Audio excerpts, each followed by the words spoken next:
नमस्कार. आज आपण जी वनस्पती बघणार आहोत ती आहे अग्निमंथ. याचे मुख्यत्वे दोन प्रकार आहेत, बृहत आणि लघु.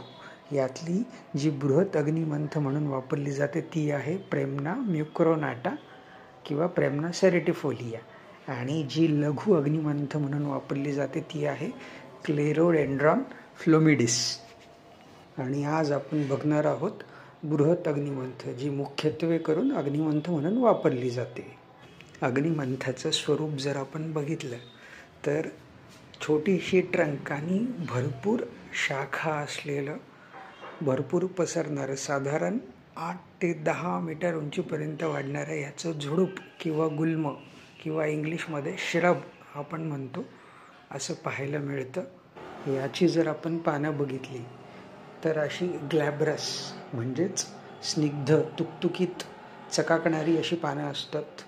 आणि महत्त्वाचं म्हणजे ती सिंपल, अपोजिट आणि इलिप्टिक, ऑब्लॉंग टू ओवेट शेप्ड असतात. आणि महत्त्वाचं म्हणजे याच्या जर मार्जिन्स बघितले आपण तर वरच्या बाजूला सेरेट म्हणजे दंतूर अशा मार्जिन्स आहेत, त्यामुळेच याला प्रेमना सेरेटिफोलिया असं लॅटिन नेम आहे. ह्या पानांना एक विशिष्ट उग्रगंध असतो, त्यामुळेच याला पत्रगंधी असं पर्यायी नाव आहे.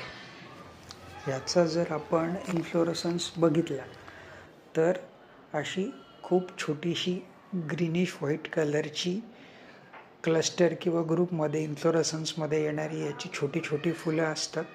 आणि ती अशा पद्धतीने फ्लॅट टॉप म्हणजे वरच्या बाजूने एक सपाट भाग तयार करतात, ज्याला कोरिम्बोज साईम टाईप ऑफ इन्फ्लोरसन्स असं म्हणतात. म्हणजे याच्यात सायमोस टाईपचा असा इन्फ्लोरसन्स ज्याच्यामध्ये जुनी फुलं मध्यभागी आणि आजूबाजूला जी यंग नवीन फुलं असतात ती असतात.